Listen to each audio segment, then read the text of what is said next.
Okay.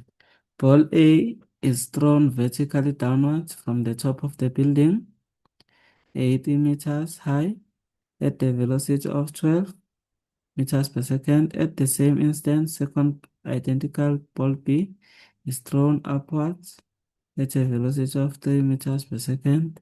Ball A and ball B pass each other after 2,135 seconds. Ignore the effect of air friction. Give the direction of the acceleration of ball B while moving upwards. So, i-direction ye-acceleration noma ngabe ibhola likuphi, noma ngabe liphezulu, noma ngabe liphansi, noma ngabe liya phezulu, noma ngabe liya phansi, i-direction ihlezi yona iwu-downwards. Ihlezi ibheke phansi. Now, calculate the velocity of the ball B the moment it passes ball A. Okay. So, la kuzofanele sichoose ukuthi ukuya phansi ku-positive noma ukuya phezulu ku-positive. So, la amabhola awu-2 aya in opposite direction noma singachoose ukuya kuphi akunankinga. Mhlambe singachoose ukuya phansi is positive. Yeah, kuya phansi is positive. Khona acceleration yethu izoba positive. So, i-acceleration izoba 9,8 meters per square second. That is the magnitude. If there was a magnitude lapha, bese about 9,8 meters per square second downwards. There was magnitude and direction. Now, babuze direction kuphela acceleration. Okay. So, i-distance ezohanjwa ubhola A ibheke phansi izoba positive. I-velocity kabhola A izoba positive. Shouthi nje ngamanye amagama. Displacement yokuya phansi izoba positive. I-velocity yokuya phansi izoba positive. So, i-velocity yokuya phezulu izoba negative. Displacement ezohanjwa ibhola ibheke phezulu izoba positive. Asike sizoba negative la. Negative. Okay. Yilezo zinto-ke ezizoshintshashintsha. So, njengamanye amagama, i-initial velocity ka-ball B i-negative since yena iya phezulu. Initial velocity ka-ball A i-positive since yena iya phansi. So, bathi-ke as-calculate i-velocity ka-ball B. So, lamabhola esithatha ukuthi azohlangana la after 2,135 second. Mase kuphele u-2,135 second, lamabhola azohlangana kuleli point leli. And u-ball B uzobe esuke ngo-30 meters per second.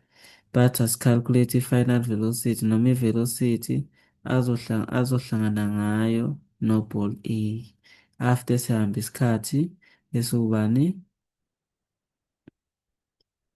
Esu-2,1. So isikhathi esihamba ball B u-2,135 second. No-ball A futhi uzohamba lesi sikhathi uma ngabe sebehlangana.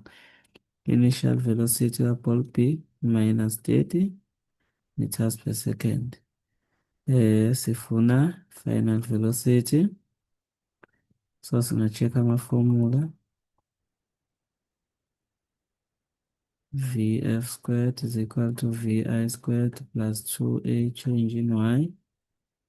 Then delta y is equal to Vi delta t plus half a change in t squared. So thina sifuna i-final velocity. Le formula le initial velocity sinikeziwe, acceleration sinayo, isikhathi sinaso, nama-check out le formula singayisebenzisa. Vf is equal to Vi plus a change in t. Initial velocity minus 30 plus 9,8 delta t. Final velocity sifuna yona delta t sinikeziwe ukuthi ibhola lizobe selihambe ku-2,135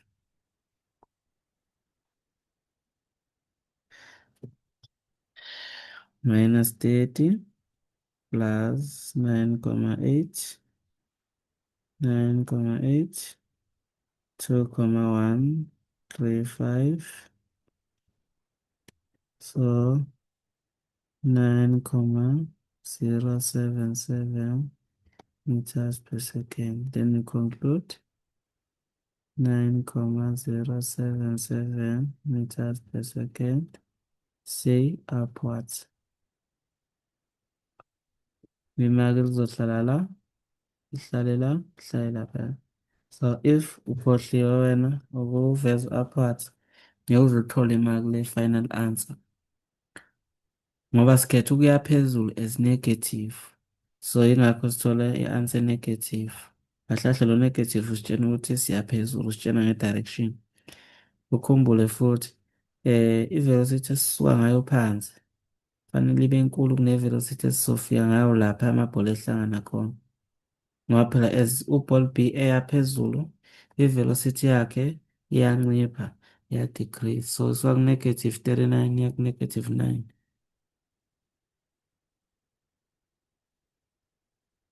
Now, they say calculate the distance between ball A and ball B 2,5 seconds after it was projected.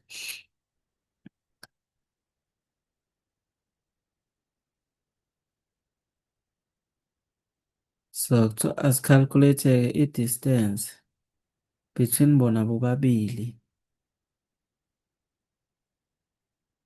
Distance between bona bobabili.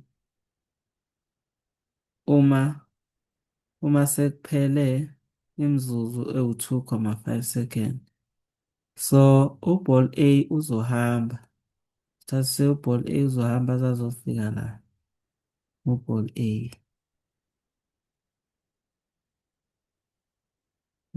Uzohamba azazofika la.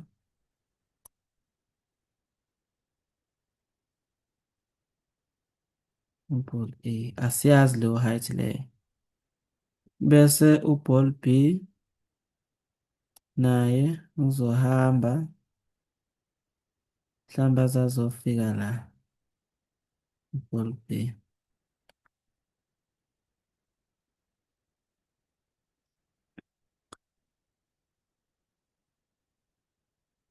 And leyo height leyo asiyazi. Kodwa thina sifuna kusuka la sesizofika la. Ukuthi i-distance between bona bobabili ubani. Ball B uzobe eya phezulu, ball A eya phansi.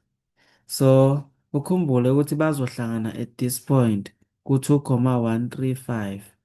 Okusho ukuthi mase kuphele u-2,5 omunye useya phezulu omunye eya phansi bedlulene. So sifuna le distance abadlulane ngayo ukuthi lo munye usemdlule ngayiphi i-distance. Mhlawumbe singaqala sithole uball A ukuthi sihambe i-distance engakanani after 2,5 second. Bese siza kuball B. Mhlawumbe kuball A singabhala ngapha. Initial velocity for ball A. Let's check it. Sifuna distance. Initial velocity for ball A. Sinayo. Okay, check the formula le. Initial velocity. Sinayo. Acceleration. Sinayo. Change in y asinayo. Final velocity for ball A asinayo. Le formula le asikhona ukuyi-choose for ball A. Okay, size le. Initial velocity for ball A u-12 sinaye. Isikhathi azosihamba sinaso. Acceleration sinayo. So automatically sesiyakwazi ukuchoose leya formula for ball A. So delta y is equal to vi change in t plus half a change in t squared. Uball A uzosuka ngobani ngo-positive 12 aye phansi. Uzohamba isikhathi esiwubani 2,5 plus half 9,8 isikhathi 2,5 all squared. So sesizothola ukuthi uball A sohamba ibanga elingakanani ubheke phansi? 12 times 2,5 plus half times 9,8 times 2,5 all squared. So uzohamba u-60 meters. So this is 60 meters. Ozohanjwa uball A lokhu esuke lapha waze wayofika phansi. La afike khona. Uzobe sehamba u-60 meters. Ake sitholeni uball B ukuthi yena uzobe sehamba i-distance engakanani lokhu esukile phansi. Nakhona for ball B sinayo initial velocity, sinaso isikhathi azosihamba, sinayo acceleration. Nakhona sikhetha leya formula for ball B. Delta y is equal to v initial delta t plus half a change in t squared.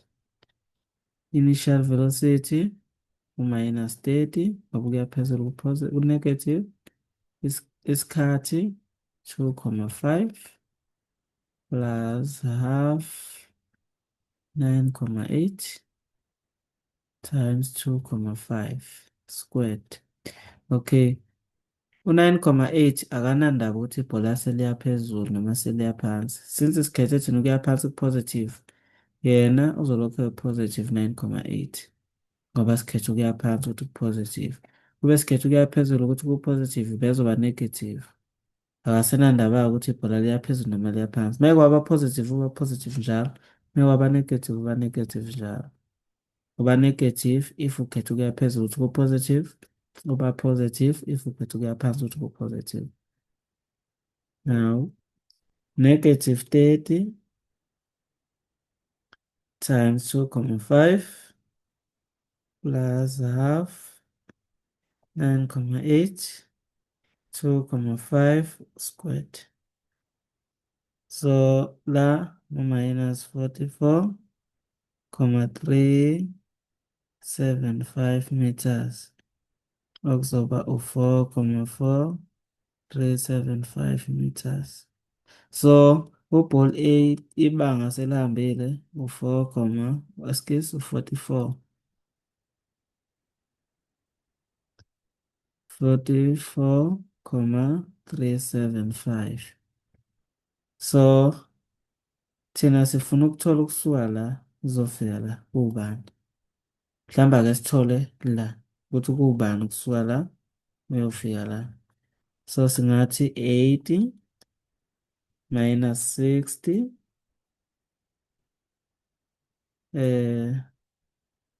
lana ngithola u-60 nje empondweni 2,5 plus half 9,8 2,5 squared.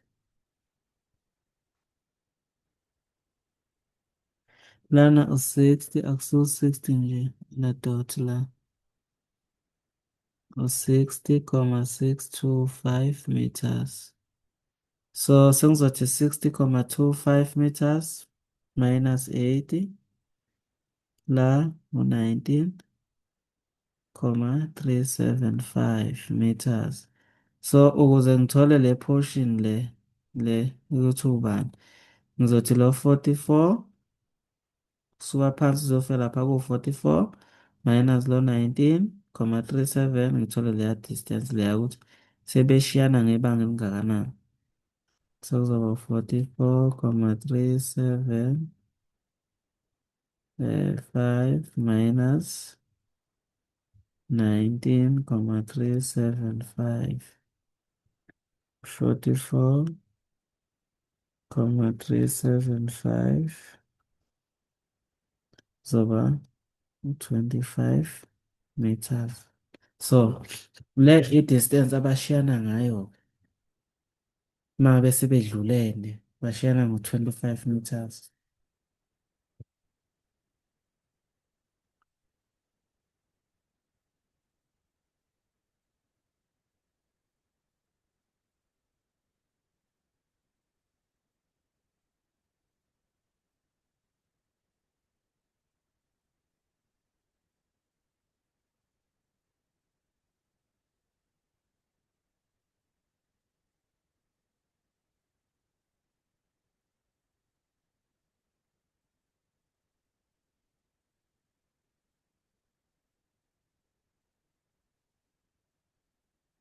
Now let's say sketch a position time graph for the motion of ball A till it reaches the ground as well as the motion of ball B until it passes ball A.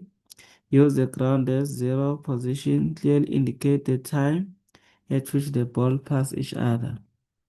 So nansi into abayifunayo.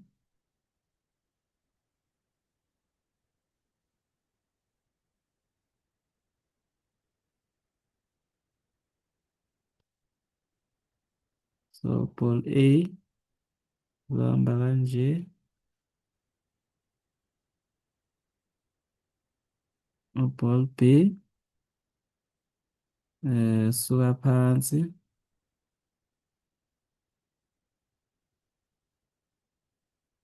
Kuthiwa uball bimveza until la behlangana khona. So bayahlangana laphaya at this time eku-2,135 la behlangana khona. So usuyaveza ukuthi le graph le eka-ball A le eka-ball B T in second, P in meters. Mhlawumbe ungaveza i-height asuka kuyo u-A u-80 besuka lapha phezulu la behlangana khona bese ku-44 comma something but akushiwanga ukuthi asiveze. If bekuthiwa siveze besizoveza. That is the position time graph ebebeyifuna.